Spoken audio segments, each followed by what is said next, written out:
The issue is. I'm Rudy Koski in Austin. I'm Greg Grugan in Houston. And I'm Stephen Dial in Dallas. And this is Texas, The Issue Is. The stalemate over what type of property tax cut should be passed at the Texas Capitol continues. The political drama intensified a few days ago with Lieutenant Governor Dan Patrick challenging Governor Greg Abbott to a debate. Now, the chances of that actually happening are pretty slim.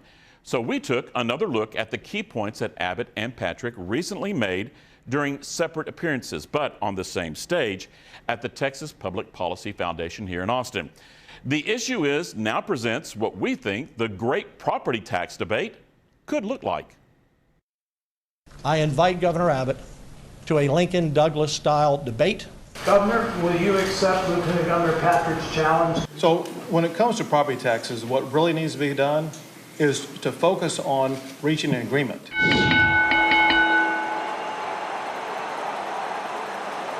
I know the governor must be on our side with this. I can't imagine he wouldn't be. We're going to get it taken care of before we go on to other issues to make sure we address everything, but we may be here a while. So we have $17.6 billion. Again, I bring facts, I bring data, I bring numbers. What we want to achieve in the state of Texas is to eliminate your property taxes. Make them go away. All compression saves you $710 on average. If you do 17.6 in all compression, 710. If you do 2/3 compression, again, compression's fine. If you do 2/3 compression and add homestead for the other third, look, $1,416.29. Take a photo of that. And so what I say we do is we use that $17 billion to drive down your property tax rates. If we do that, that will cut your property tax rate per school M&O by 29%.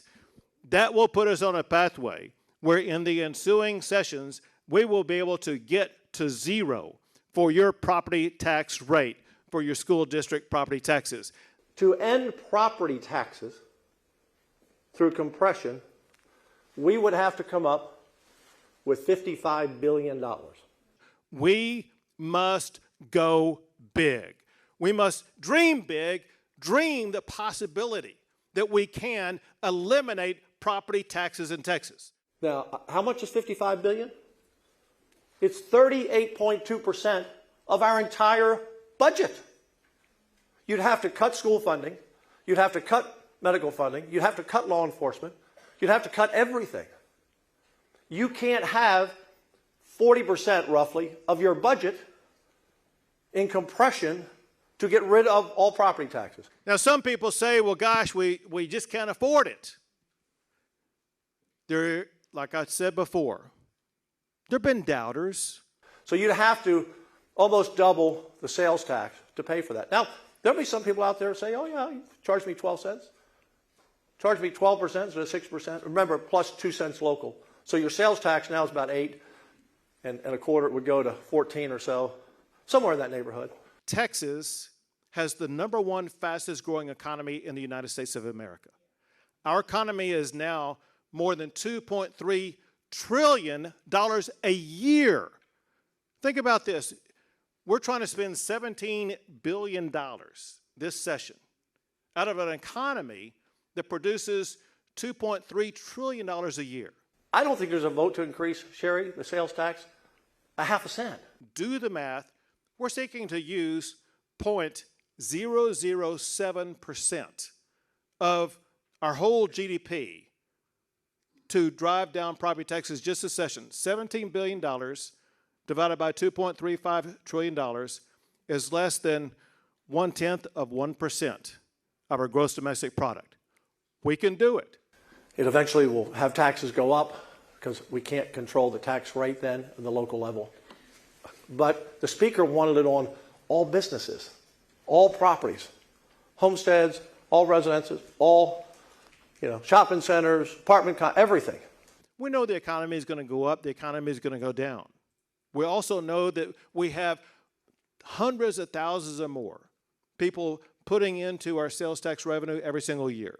Similarly, we have a franchise tax in the state of Texas. You know, those businesses that are coming into the state, they're paying more in franchise taxes every single year. I can't imagine the governor will say to 5.7 million homeowners, you're not going to get a homeowner's exemption. First thing we do is to return your taxes to you by driving down your property tax rate until it gets to zero. The Fox Texas Trio is back to talk about our vision of what a Patrick versus Abbott property tax debate could look like. My word, voodoo. That's borrowed from Bush 41 when he first ran for president against Ronald Reagan, and Reagan's budget ideas, calling them voodoo economics. Stephen, both sides in this current debate were initially dug in, still dug in despite the strong rhetoric. So do you think a compromise is going to come? Can it happen? A compromise will happen. We already know that this is a Republican priority. They don't want egg on their face, even though they kind of have it on their face right now. It's going to happen. The real question is, will it happen in this 30-day special session, or will it be special session 2 and other priorities get pushed to special session 3? Greg, this budget surplus didn't come just from property taxes. The extra money includes increases in sales activity, gas prices, even inflation. There's a lot of small business owners in that part of Southeast Texas. Senator Paul Bettencourt, the architect of the Senate plans from Houston, is he getting any pushback from those businesses there in the Houston area? Rudy, just for the record, none of this money came from property taxes. That said, on the issue of pushback, Senator Bettencourt tells me that as soon as constituents find out how much their tax bill falls with the permanent homestead exemption increase proposed in the upper chamber, potential critics become supporters. Bettencourt also told me the Senate has offered an array of business-specific exemptions to sweeten the pot for the House, all of which he says they've rejected. And make no mistake, while the House leadership talks about supporting small businesses with their all-compression plan, it's the biggest, wealthiest businesses that would absolutely rake it in. Now, when I asked if the lieutenant governor would be willing to drop his proposed homestead exemption from $100 to $80K and give the House the difference, Bettencourt said he doesn't believe Patrick will bend. Yeah, I don't buy the boogeyman argument about these big payouts to the big property owners. But, Stephen, I think regardless of what compromise plan is passed, people continue to be taxed out of their homes because property taxes are no longer calculated on appraised values, not on the actual purchase. And, that just doesn't to be fair. I spoke to people here in Austin. They want that kind of reform. Any talk about that in DFW?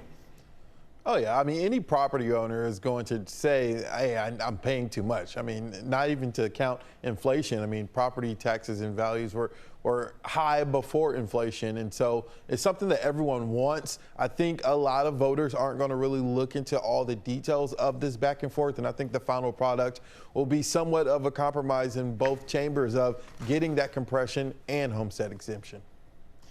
Yeah, a lot of details, but don't read those details, right? Hey, the comptroller back in January warned lawmakers the extra cash may be an exception, not the norm. So if this surplus essentially is one-time money to be spent, Greg, has Harris County Democrats offered a wish list? Do you know anything like that? Rudy, I think it's fair to say Democrats would spend every nickel on anything but tax relief. Public schools, teacher raises, and health care seem to be their biggest priorities. Look, I want to address the governor's proposal to completely eliminate property tax. Aside from economists saying it's a mega risky for a state to rely almost solely on sales tax as a principal revenue source, we'd have to raise the rate to something like 16 cents on every dollar. All right, it's a knockout. To see this interview or any of our past interviews, go to our YouTube pages.